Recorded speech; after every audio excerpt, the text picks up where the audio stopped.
contest for an understanding of race. Race was no longer the ownership of one group to determine how it could be applied to somebody else. For a long time it was, though. See, when people talk about essentialism and stereotypes and stuff, you got to remember that a lot of people are responding to what has been imposed on them. So they take it and run with it. Sometimes we reproduce the pathology of stereotype in our own community. But it didn't start there. So it's hard for us now. We look at hip-hop culture or Tyler Perry. Oh my God, it's horrible what's going on. And then you figure somebody told somebody that's what real blackness was about. But it really meant to be a Latina or an Asian. Asian, what is that? The construction of the modern West, about our understanding of the Orient. Edward Said had a field day with that. Appropriating Michel Foucault and trying to help us understand how discourses operate, how rhetorics are deployed, how understandings are generated, how common sense is made. Throw in some Antonio Gramsci. All them theories being generated to understand how a univocal, one voice, univocal amplification of privilege has to be shattered. We have to challenge it because in the cultures in which we operate, especially in the West, a narrow conception of what was real and authentic and legitimate was going on. Long before Snoop Dogg and Tupac was talking about keep it real, centuries ago, people were generating discourses of authenticity. What was legitimately intelligent, beautiful, powerful, and reasonable. And that left out a whole bunch of folk who didn't look like one group. Now that's not just an indictment of the group itself or themselves. It's an indictment of the worship of oneness. Not oneness when we come together and celebrate. I'm not talking about that. I'm talking about singularity.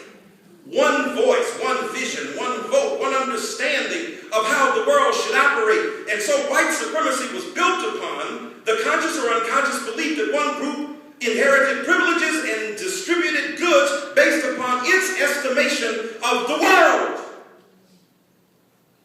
That hurt white people especially, as well as others. And then over the last few decades, of course, in the last few centuries, challenges have been put forth: colonialism, anti-colonialism, trying to deconstruct and ask questions about demythologizing race, because race has been the accumulated, if you will, evidence that individual groups, tribes, herds have inherited certain characteristics and dispositions, but at the same time, when we say it's socially constructed, it means they ain't born with that. So what are the social meanings that are attributed to one group versus another? It reflects our own fear and paranoia and bias and bigotry.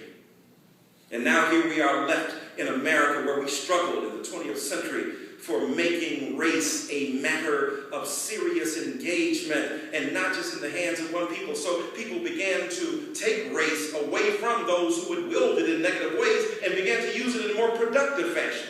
So that's why there's always a contradiction, this notion of color blindness that Professor Bowman spoke about. Color blindness, when wielded by dominant white culture, has been the eradication and erasure of racial difference. Used by other peoples of color, it becomes a legitimate authority and exercise of agency to resist being absorbed willy-nilly into the dominant mainstream. That's hard to understand, though, when you're, just looking at Justin Bieber trying to figure out what the hell's going on. So when we say making race heard, race gets heard all the time, but it ain't just in our classrooms. We ain't just up in the class talking about these highfalutin theories. Race is heard when LeBron James leaves Cleveland. I ain't trying to justify. I know some of y'all from Cleveland. I won't get all up in that, whether he should have left or not. But here's my point. That was a race conversation right there.